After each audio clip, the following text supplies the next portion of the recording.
इस लेक्चर में हम बात करेंगे कॉन्नेसेंस के बारे में, which is another form of modularity.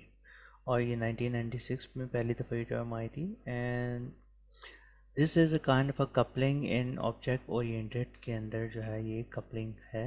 और इसकी डिफरेंट टाइप्स बताई गई हैं। अब इसमें इसको ब्रॉडली दो कैटेगरीज में डिफाइन किया गया है या डिवाइड किया गया है। एक है स्टैटिक कॉन्नेसेंस और एक है डायनामिक कॉन्नेसेंस। स्टैटिक कॉन्नेसेंस में क्या होता है कि सोर्स कोड लेवल की कपलिंग होती है, सही है। और डायनामिक कॉन्नेसेंस में क्या होता है कि जब आपका कोड लिखा जा चुका है और जब वो एग्जीक्यूशन के फेज़ में है या यूजेज के फेज़ में है, जब वो कहीं यूज़ हो रहा है, तो उससे रिलेटेड जो कॉन्नेसेंस है वो आपका डायनामिक कॉन्नेसेंस कहलाता है। अभी हम इसमें स्टैटिक कॉन्नेसेंस देखते हैं कि वो क्या है। इसमें सबसे पहले हमारे पास कॉन्नेसेंस ऑफ नेम है। बल्कि इसमें बेहतर ये होगा कि हम पहले कॉन्नेसेंस ऑफ टाइप देख लें। Multiple component must agree on the type of an entity. अब ऑब्जेक्ट ओरिएंटेड लैंग्वेज प्रोग्रामिंग के अंदर फॉर से कस्टमर एक एंटिटी है, ठीक है। तो अब अगर आपने एक एंटिटी डिफाइन की है तो every component must recognise that, और every module must recognise that component as a customer. ये नहीं है कि आप कहीं पे उसको कस्टमर कह दें और कहीं पे उसको यूज़र कह दें, इससे कंफ्यूजन क्रिएट होता है। तो ये जो है आपका जो टाइप है कंपोनेंट का, वो सेम होना चाहिए, वो एग्री करना चाहिए सारे कंपोनेंट्स को। इसी तरह कम उसका कंपोनेंट का जो नाम है, मिसाल के तौर पे कस्टमर है। अब कस्टमर के अंदर डिफरेंट उसके मेंबर्स हो सकते हैं, लाइक उसमें मार्क हो सकता है, उसमें डैनियल हो सकता है, उसमें डिफरेंट मेंबर्स हो सकते हैं। तो उन सब के भी जो नाम है वो भी, उन पे भी जो है वो must agree on the name of an entity. उसकी जो भी एंटिटीज है के जो नेम है उसके ऊपर भी एग्री करना चाहिए, और वो भी कॉमन होना चाहिए। ये नहीं है कि वो एक मॉड्यूल में किसी और नाम से उसको जाना जाता हो और दूसरे मॉड्यूल में, या if we can take an example of cars. तो अगर आप टाइप की बात करें तो टाइप के अंदर जो है वो आप उसको कार बोलेंगे। ये नहीं कि आप उसको कहीं कार बोल रहे हैं या उसको कहीं व्हीकल बोल रहे हैं। अगर कार बोल दिया है तो आप उसको हर जगह कार के नाम से ही उसको यूज़ करेंगे। इसी तरह कार में अगर आपने उसको कहीं टोयोटा बोल दिया है तो आप उसको हर जगह टोयोटा के नाम से, या अगर आपने उसको कोई मर्सिडीज़ बोल दिया है तो आपने उसको दूसरी जगह इलीट कार्स के नाम से नहीं बोलेंगे, दूसरी जगह आप मर्सिडीज़ के नाम से ही बोलेंगे। तो ये कॉन्नेसेंस ऑफ नेम है, और इसी तरह ये कॉन्नेसेंस ऑफ टाइप है, ठीक है। उसके बाद हमारे पास कॉन्नेसेंस ऑफ मीनिंग आ गया, जिसमें ये कि अगर फॉर से हम इसकी एग्जांपल ये बताइए कि हम जैसे लेबलिंग करें किसी चीज़ की। अब हमें पता है कि हमें कोई फॉर से ट्रू और फॉल्स को हम मार्किंग कर रहे हैं, तो जो अगर हमने ट्रू की वैल्यू 1 असाइन की है या फॉल्स की वैल्यू 0 असाइन की है तो हम उसको वही यूज़ करना है। या फॉर से हम कहते हैं कि हमारे पास दो क्लासेस हैं। एक क्लास को हमने 1 की वैल्यू असाइन कर दी है और दूसरी क्लास को हमने 2 की वैल्यू असाइन कर दी है।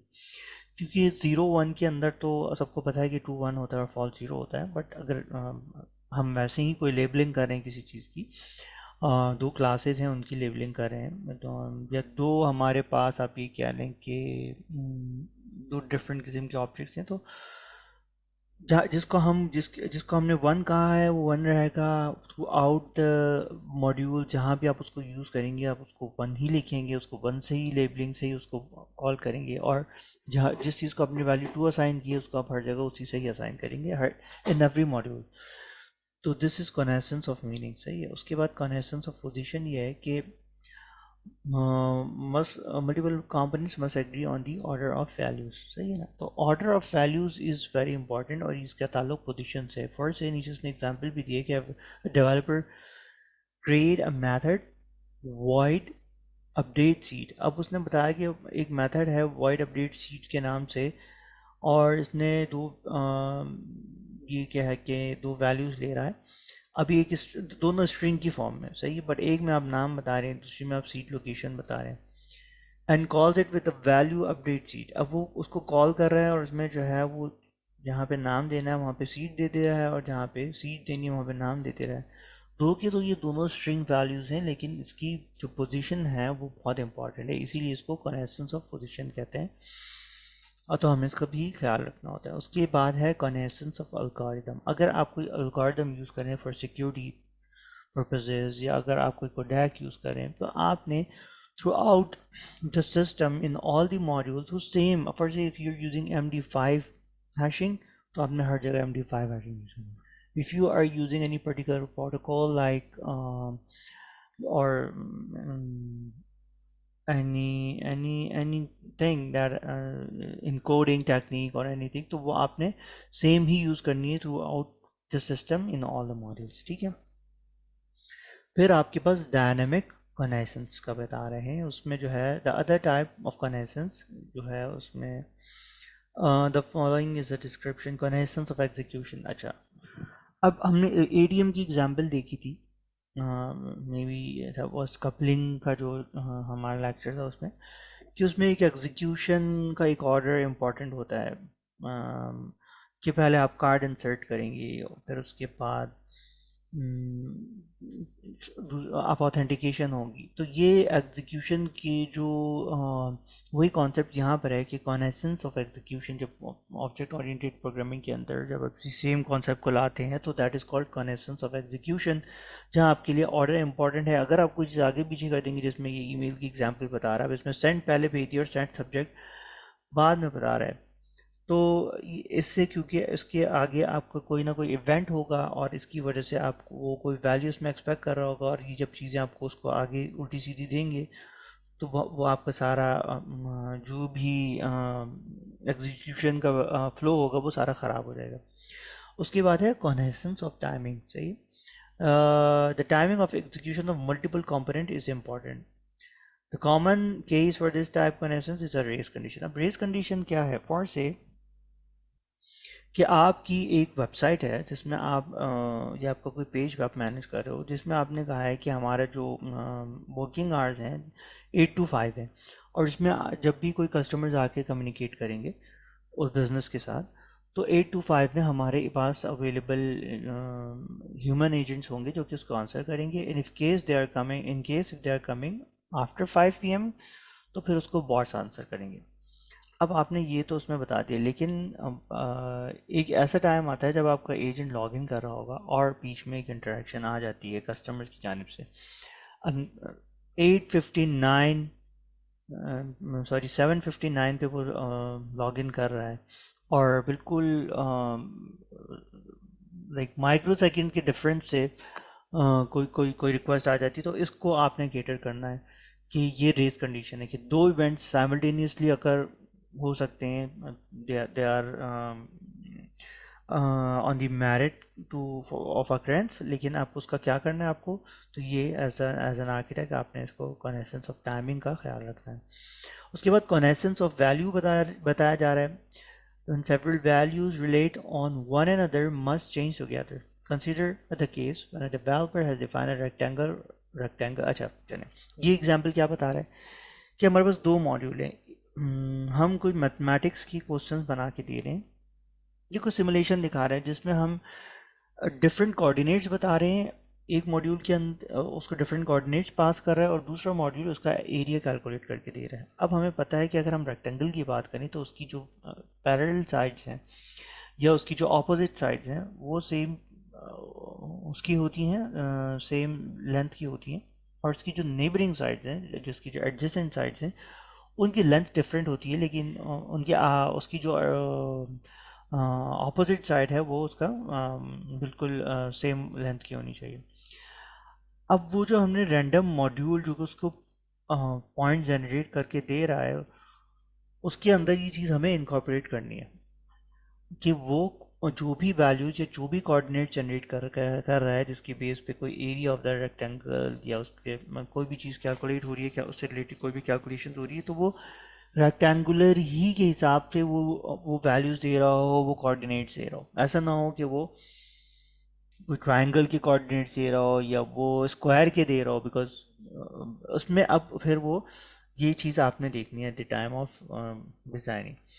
उसके बाद कॉन्हेसेंस ऑफ आइडेंटिटी है, occurs when multiple components must reference the same entity. So the common example of this type of connaissance involves two independent components that must share update a common data structure such as। अच्छा, इसकी example एक बहुत अच्छी सी मैंने ये पढ़ी जिसमें ये लिखा हुआ था कि फॉर इसकी एग्जांपल आप ऐसे लें कि आप एक घर हैं, आप एक फैमिली है, और आपके पास एक ही की है। अब आपके पास एक ही की है, सब वो लोग वही की लेके जाते हैं, और जो भी एक आदमी लेके जा रहा होता है, और अगर उसको कोई ख़राब कर देता है, उसको गुम कर देता है, तो उससे सारे लोग इम्पेक्ट होंगे। तो उसका तरीका क्या है? उसका तरीका ये है कि सब लोग अपनी अपनी चीज़ बना लें। तो अब आप मैंने यहाँ पे जो है कॉन्सेप्ट ऑफ आइडेंटिटी के अंदर आपने बताया कि दो कंपोनेंट्स है, मॉड्यूलैरिटी अचीव कर ली, लेकिन वो जिस फर्दर ऑपरेशन पे डिपेंडेंट है वो कॉमन है।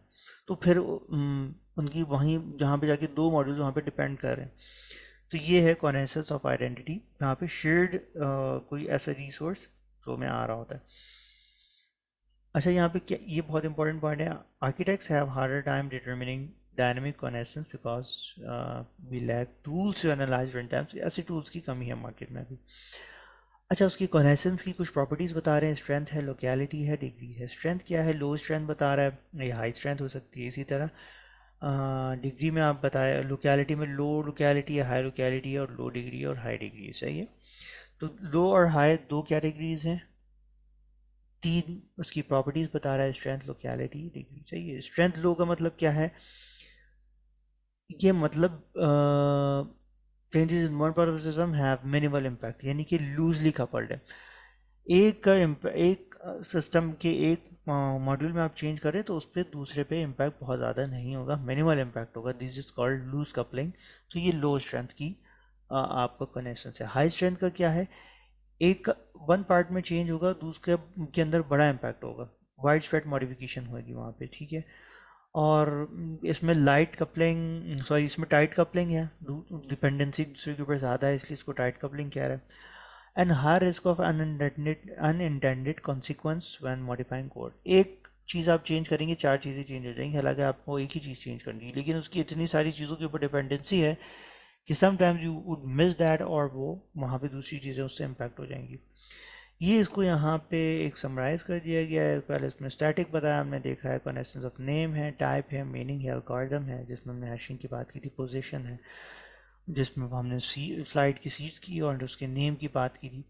इस तरह execution, timing, value and identity है, ये डायनामिक की टाइप्स हैं। कनेक्शंस की मेजरमेंट की बात हो रही थी। लोकेलिटी क्या होती है? Connections is spread across various modules और कंपोनेंट्स इन द सिस्टम। अब इसका मिसाल ये दे रहे थे कि मिसाल के तौर पे आपका कोई ऐसा चेंज है जिसकी वजह से डीबी से लेके यूआई तक आपने सारा चेंज करना पड़ जाएगा। तो ये हाई लोकेलिटी का चेंज है, यानी कि आपने टॉप लेयर से लेके यूआई लेयर से लेके बॉटम में जो आपकी डाटाबेस लेयर है, सारी चीज़ें उसमें आपने चेंज करनी है। तो ये आपकी एक हाई लोकेलिटी कहलाती है। इसको पढ़ लेते हैं। Connections spread across various modules और components in the system. This is low locality. Changes in one module may have implications for distant parts of the code base. High locality का क्या है कि connections is localized into a specific module or component. Changes within module have more confined impact on nearby code. यानी कि जो जैसे ये कह रहा है कि जो nearby code है, हाई लोकेलिटी का मतलब है कि ये इम्पैक्ट कम होगा, सिर्फ नियर बाय ऑब्जेक्ट्स में होगा। और लो लोकेलिटी का मतलब है कि फार ऑब्जेक्ट्स में भी उसका इम्पैक्ट नज़र आएगा। उस तरह डिग्री बताया है। फ्यू डिग्री में क्या है कि फ्यू इंटरडिपेंडेंसीज होती हैं अगर लो डिग्री होगी। It has similar concept like जो अभी हमने ऊपर स्ट्रेंथ पढ़ा था कि लेकिन यहाँ पे बाकायदा इंटरडिपेंडेंसीज को ही फोकस किया जा रहा है। Changes are isolated to limited set of relationships. ठीक है। तो ये लो डिग्री है। हाई डिग्री क्या है? न्यूमरस एंड इंटेंस इंटरडिपेंडेंसीज होगी बिटवीन द कंपोनेंट्स। सही है। Changes have a wide spread impact affecting many parts of the system. Low strength के अंदर तो एक सिनेरियो बता रहा है फिर कि changing the payment processing logic, effect क्या होगा? पेमेंट प्रोसेसिंग है आपका एक जैसे कहते हैं कि ऑनलाइन शॉपिंग का सिस्टम है, मार्केट प्लेस है। अब उसमें पेमेंट कहाँ आता है? उसमें पेमेंट बिल्कुल फ्लो के एंड में आता है। तो अगर अभी क्या लो स्ट्रेंथ सिनेरियो बता रहा है changing the payment process logic, this change might have a low impact on the other modules as payment processing is relatively isolated. High strength example, changing the user authentication. अब authentication से ही आपने सारा काम करना। यूज़र अपना login बताएगा, उसी से आप देंगे कि ये ब्लैक लिस्ट तो नहीं है। अच्छा, फिर आप उसको ओके कर देंगे, फिर आप उसको उसकी एज वेरिफिकेशन, ये सारी चीज़ें बेस्ड ऑन हिज ऑथेंटिकेशन ही करेंगे, या फिर उसका प्रोडक्ट ऑफर या उसका पीछे आपके पास कोई क्रेडिट है या नहीं है, ये सारी चीज़ें ट्रैकिंग जो है वो आप उसकी ऑथेंटिकेशन से करेंगे। सही है। तो change might have a low impact, changing the user authentication mechanism, since user authentication is critical, modifying it could have a high impact across various modules that rely on other on user authentication। ठीक है, तो उसका impact high होगा। इसी तरह locality का बता रहा है, connections related to databases access, ये बात हमने पहले की थी, spread across multiple modules। तो ये database level का change होगा, उसको ज़्यादा चीज़ें इम्पैक्ट करेगा और इसलिए ये लो लोकेलिटी है। ठीक है, changes to the database schema might impact various parts of the system. High locality क्या है? हाई लोकेलिटी ये है कि connections related to UI component localise within specific, यानी कि इसका ताल्लुक डिस्टेंस से, कम डिस्टेंस से ज़्यादा डिस्टेंस है, लो डिस्टेंस है। अच्छा, दूसरी बात सिनेरियो क्या बता रहे हैं कि connections related to UI component localise within a specific module। अच्छा, तो UI modifying UI component also affect the module responsible for the user interface। ठीक है, तो ये हाई लोकेलिटी बता रहा है, लेकिन इसका इम्पैक्ट जो है वो UI से UI तक ही है और स्पेसिफिक मॉड्यूल तक है, तो इसका इम्पैक्ट जो है वो इतना ज़्यादा नहीं है जितना इससे पहले हमने लो लोकेलिटी में देखा था। सिर्फ जो रेलेवेंट मॉड्यूल है वही इम्पैक्ट होंगे इसमें। अच्छा, कनेक्शंस की प्रॉपर्टीज़ की बात हो रही है, तो उसमें डिग्री, लो डिग्री का सिनेरियो भी बता रहे हैं कि only a few module। अच्छा, low degree example, only a few module depend on a shared utility library। सही है, कोई प्रोग्राम है, कोई कोड है, उसमें बहुत ही कम मॉड्यूल हैं जो कि शेयर्ड यूटिलिटी लाइब्रेरी पे डिपेंड करते हैं। उसका इफेक्ट क्या होगा? Changes to the utility library have a limited impact, क्योंकि लिमिटेड लाइब्रेरी यूज ही कम हो रही है, तो उसमें कोई भी चेंजेस का इम्पैक्ट भी ओवरऑल कम होगा। सही है। High degree example, many modules directly depend on a central configuration module. सही है, आपने सेंट्रल कॉन्फ़िगरेशन मॉड्यूल ही चेंज कर दिया जिसके पास हर मॉड्यूल जाके इंटरेक्ट कर रहा है। फॉर से आपने वहाँ पे कुछ वेरिएबल चेंज कर दिए इन अ सेंट्रल कॉन्फ़िग मॉड्यूल, अब उसकी वजह से आपने हर कंपोनेंट में जो कि उससे कम्युनिकेट कर रहा है जाना होगा और उससे रेलिवेंट जो भी वेरिएबल्स हैं उनको अपडेट करना होगा, तो it has a huge impact. तो जिसी को कह रहा है would require update across a large portion of the system. अच्छा, फिर 3 guidelines for using connections to improve system modularity, minimize overall connections by breaking the system into encapsulated element. ठीक है, यानी कि हर लेयर पे कोई भी गैर जरूरी चीज़ ना आ जाए, जो काम की चीज़ है वही जाए। Minimize any remaining connections that crosses encapsulation boundaries. Encapsulation में आपने कुछ मिस कर दिया तो उसको फिर आप मिनिमाइज करें। सही है। Maximize the connections within encapsulation boundaries, within encapsulation आपने कनेक्शंस को इंक्रीज करना है। सही है। फिर एक सॉफ्टवेयर आर्किटेक्ट का बना रहे हैं, उन्होंने कहा रूल ऑफ डिग्री की बात की है कि convert strong forms of connections into weaker forms of connections. और फिर रूल ऑफ लोकेलिटी है, as the distance between software elements increases use weaker forms of connections. Okay, कौन से एग्जाम्पल बता रहे हैं? Think of a system where multiple modules use shared configuration file. अच्छा, ये हम डिस्कस कर चुके हैं कि सेंट्रल कॉन्फ़िगरेशन फाइल में आप चेंज करेंगे उसका इम्पैक्ट बहुत ज़्यादा होगा। फिर ये ई कॉमर्स सिस्टम की एक एग्जांपल है छोटी सी, जिसमें हमने सारे एक बताया कि भाई ई कॉमर्स ऐप, उसमें प्रोडक्ट कैटलॉग का क्या होगा, कोहिजन। अब कोहिजन के अंदर प्रोडक्ट कैटलॉग से जो भी रिलेवेंट चीज़ है, क्योंकि इसका हर चीज़ से ही लेना देना है, तो प्रोडक्ट इन्फॉर्मेशन, प्राइसिंग, अवेलेबिलिटी, इन सब चीज़ों के साथ उसका कोहिजन होना चाहिए। ताकि फिर कपलिंग जो है वो हम आइडियली किसी भी केस के अंदर कपलिंग ही प्रेफरेबल है। सिर्फ ज़रूरी कम्युनिकेशन हो और वो भी APIs के थ्रू हो, तो ये कपलिंग का बता रहा है। Connections here could involve name connections. अच्छा, नेम कनेक्शंस हो सकता है, ठीक है, वो एक प्रोडक्ट है उसकी बात हो रही है, थ्रू आउट द आपका market place application, from product catalog to checkout and billing तक। तो कॉन्स्टेंस ऑफ नेम यहाँ पे अकर हो सकता है, डिफरेंट मॉड्यूल्स इसको प्रोसेस करेंगे किसी भी प्रोडक्ट को। और उसकी डिटेल्स को उनको चाहिए होंगी। तो यहाँ पे एक चीज़ हो सकती है, for example the function get product details product ID should be consistently named and used across the platform। कह रहे हैं कि जो भी नाम है उसका सिम की उसको आप across the platform यूज़ करेंगे। उसके उसके बाद हमारे पास है शॉपिंग कार्ट। अब शॉपिंग कार्ट में भी कोहिजन में इससे जो रिलेवेंट आइटम्स है शॉपिंग कार्ट में उससे रिलेवेंट आइटम्स क्या हो सकते हैं, बिलिंग हो सकती है, ऐड रिमूव आइटम्स हो सकते हैं, कैलकुलेटिंग द टोटल हो सकता है। तो ये सारी चीज़ें all functions and data within this module are tightly related, सही है, to the shopping cart functionality. Coupling में बता रहा है कि लूजली कपल्ड होना चाहिए एज ऑलवेज, सही है।